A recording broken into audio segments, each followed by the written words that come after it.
Merhabalar sevgili izleyenlerim, evime, mutfağıma, kanalıma hoş geldiniz. Bugün sizlerle kızartma yapmadan fırında çıtır çıtır patatesler yapacağız ve değişik bir yöntemle yapacağız. Poşetin içerisinde soslayacağız. Özel sosuyla nefis patates çıtırları elde edeceğiz.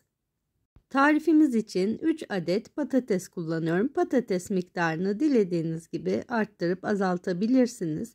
İlk önce patateslerimizin kabuklarını soyuyoruz bir soyacağımız yardımı ile. Ben patatesimin kabuklarını soyarken siz de kanalıma abone olursanız çok mutlu olurum.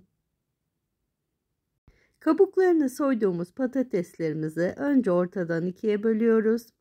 Daha sonra tekrar ortadan bölerek 4 eşit parçaya ayırıp elma dilim patatesler elde edip bir kasemize patateslerimizi koyuyoruz.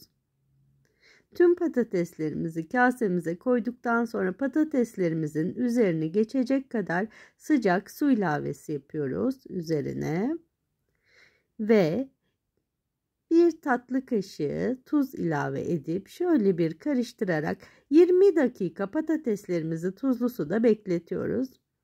Daha sonra patateslerimizin havlu kağıt arasına koyarak suyunu emdiriyoruz. Fazla sudan arındırıyoruz. Bir kasemize buzdolabı poşeti geçiriyoruz. Bu yöntem ile patateslerimizi soslamak çok daha kolay oluyor. Ve patateslerimizin tamamını kasemizin, poşetimizin içerisine alıyoruz. 3 yemek kaşığı zeytinyağı ilave ediyoruz patateslerimizin üzerine. Şöyle 1, 2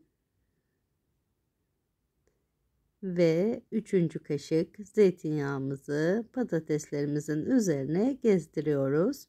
Daha sonra 1 tatlı kaşığı tuz ilave ediyoruz patateslerimizin üzerine. 1 yemek kaşığı kekik. 1 çay kaşığı kırmızı toz biber, 1 yemek kaşığı galeta unu ve kaşar peyniri rendesi veya parmesan rendesi kullanabilirsiniz. Rendenin ince tarafıyla rendelemenizi tavsiye ederim. Poşetimizi kasemizden artık çıkartıyoruz ve patateslerimizin her yanına yağ ve baharatlar homojen miktarda eşit şekilde dağılacak şekilde poşetimizde patateslerimizi sosluyoruz. Yağlı kağıt serdiğimiz fırın tepsimize patateslerimizi koyarak 200 derecede 40 dakika patateslerimizi fırınlıyoruz. Patateslerimiz pişerken biz de patateslerimizi batıracağımız sosu hazırlayalım. 2 yemek kaşığı yoğurt kullanıyoruz. 1 çay kaşığı kuru nane, 1 çay kaşığı kırmızı toz biber, 1 çay kaşığı kekik ve 1 çay kaşığı tuz ilave ediyoruz sosumuza. Bir çırpıcımız ile sosumuzu iyice karıştırıyoruz.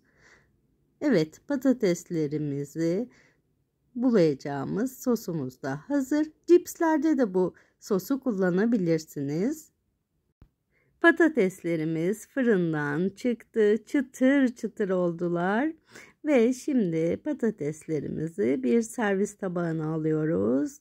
Ve günün en lezzetli anı patateslerimizin tadım testi. Gerçekten dışı çıtır, içi yumuşacık patatesler elde ettik. Bir sonraki lezzetli tarifte görüşmek üzere.